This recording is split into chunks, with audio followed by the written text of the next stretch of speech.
नमस्कार, फाइटर समाचार में आपका स्वागत है। पेश आज 17 मई सोमवार शाम 6 बजे राजस्थान की खास खबरें।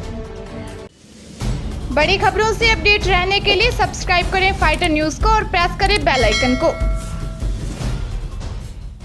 कोटा शहर के जवाहर नगर थाना क्षेत्र के तलवंडी सेक्टर 2 में सख्त लॉकडाउन के बावजूद बाइक सवार बदमाशों ने मोबाइल लूटने का प्रयास किया, लेकिन स्थानीय लोगों की सजगता से बदमाश सफल नहीं हो सके।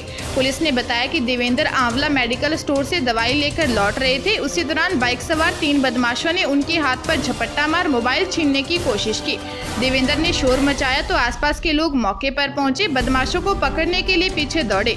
3 में एक बदमाश को दबोचा, बाकी 2 की तलाश शुरू की। 2 बदमाश सेक्टर 3 में मंदिर के सामने एक खंडर में छुपे थे। स्थानीय लोगों ने दोनों बदमाशों को पकड़कर पुलिस को सूचना दी। पुलिस ने मौके पर पहुंचकर बदमाशों को हिरासत में ले लिया है।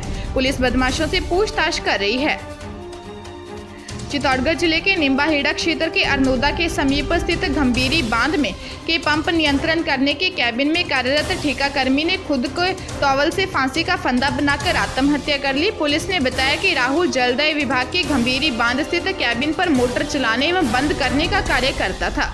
वह ठेकेदार कर्मी के रूप में कार्यरत था। कैबिन में युवक का मोबाइल टूटा हुआ पड़ा हुआ था, जिससे पुलिस यह अंदाजा लगा रही है कि युवक किसी बात पर गुस्सा हुआ और गुस्से में ही उसने आत्महत्या जैसा कदम उठाया। राहुल के भाई रतन ने बताया कि 1 साल पहले उसके पिता धनराज नायक की भी इसी कैबिन में करंट लगने से मौत हुई थी, जिसके बाद राहुल को यहां नौकरी मिली।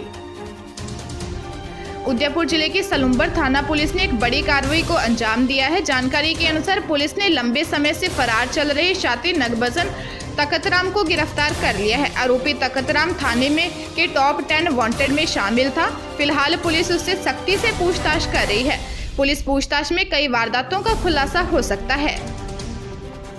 भरतपुर जिले के वैर कस्बे की मनोहर कॉलोनी में एक 20 वर्षीय विवाहिता ने फांसी लगाकर आत्महत्या कर ली, जिसे परिजन उपचार के लिए सीएचसी वैर लाए, जहां चिकित्सकों ने उसे मृत घोषित कर दिया।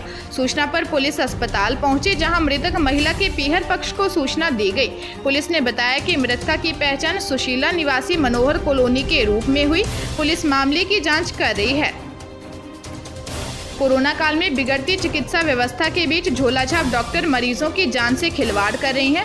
जानकारी के अनुसार नागौर जिले के बेसरोली गांव में पश्चिम बंगाल का रहने वाले एक शख्स बिना किसी अधिकृत मेडिकल डिग्री के लोगों का इलाज कर रहा है। इतना ही नहीं, संक्रमण से बेपरवाह ये व्यक्ति लोगों को अपने सूटकेस से हर मर्ज की दवा भी बांट रहा है। उसके क्लिनिक पर किसी मरीज का कोई रिकॉर्ड भी नहीं रखा जा रहा है। इतना ही नहीं, इसके पास आने वाले हर मरीज को इंजेक्शन भी लगा रहा है। हालांकि वह खुद पिछले 1 पखवाड़े से बीमार है।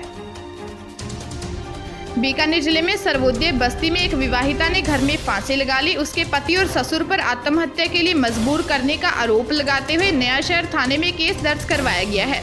सर्वोदय बस्ती में नरसिंह तालाब के पास रहने वाली कांता ने अपने घर के कमरे में फांसी लगाकर आत्महत्या कर ली। उसका शव पंखे से लटका मिला। महिला को पीहर पक्ष ने विवाहिता के पति और ससुर पर दहेज के लिए प्रताड़ित करने और आत्महत्या के लिए मजबूर करने का केस दर्ज करवाया है। पुलिस मामले की जांच कर रही है। जयपुर के मुहाना इलाके में साइबर ठगों ने एक महिला के खाते से 41,500 रुपये की ऑनलाइन ठगी कर ली। पीड़िता शामली सिंह ने मुहाना थाने में रिपोर्ट दर्ज करवाई कि उन्होंने किसी को ऑनलाइन पेमेंट भेजने के लिए एक पेमेंट गेटवे डाउनलोड किया, जिसके वेरिफिकेशन के लिए online customer care number search करके संपर्क किया तो साइबर ठगों के पास पहुंच गया। बदमाशों ने उनके खाते से 41,500 रुपये की ठगी कर ली। पुलिस ने कॉल डिटेल में ट्रांजैक्शन डिटेल के आधार पर मामले की जाँच शुरू की। आईआईटी जोधपुर में बीमारी की वजह से पहली मौत हुई। आईआईटी में गणित विभाग की असिस्टेंट प्रोफेसर डॉक्टर वंदना शर्मा का एम्स में निधन हो गया। वे 35 वर्ष की थी। वे यहां अपने माता पिता के साथ रह रही थी। उनके पिता भी बीमार हैं तथा एम्स के आईसीयू में भर्ती हैं। परिजन नहीं होने की वजह से आईआईटी में लोगों ने डॉक्टर वंदना का अंतिम संस्कार किया। डॉक्टर वंदना मूल रूप से यूपी के नोएडा की रहने वाली है तथा पिछले 2 साल से आईआईटी जोधपुर में सेवाएं दे रही थी। आईआईटी के डायरेक्टर प्रोफेसर शांतनु चौधरी ने कहा कि डॉक्टर वंदना गणित की एक प्रतिभाशाली असिस्टेंट प्रोफेसर थी। अलवर कस्बे में महामारी ने विकराल रूप धारण किया हुआ है। कुछ परिवारों में तो अब घर में कोई बचा नहीं है। जानकारी के अनुसार सेवानिवृत्त शिक्षा अधिकारी हरबंस लाल ने बीमारी से दम तोड़ दिया। महज 16 दिन पहले ही उनकी पत्नी राजकुमारी की भी बीमारी से मौत हो गई थी। मां के 16वें ही दिन पिता को उनकी बेटी मुखाग्नि देने पहुंची तो हर शख्स की रुलाई फूट पड़ी। निजी अस्पताल की एम्बुलेंस से पहुंचे पिता का बेटी परवीन ने कलेजे पर पत्थर रखकर अंतिम संस्कार किया। हरबंस लाल के परिवार में अब कोई नहीं बचा है। उनकी 2 बेटियां परवीन और सीमा है जो कि विवाहित हैं।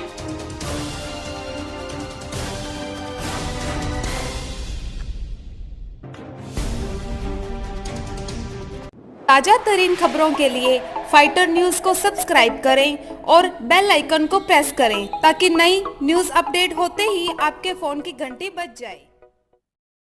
Once again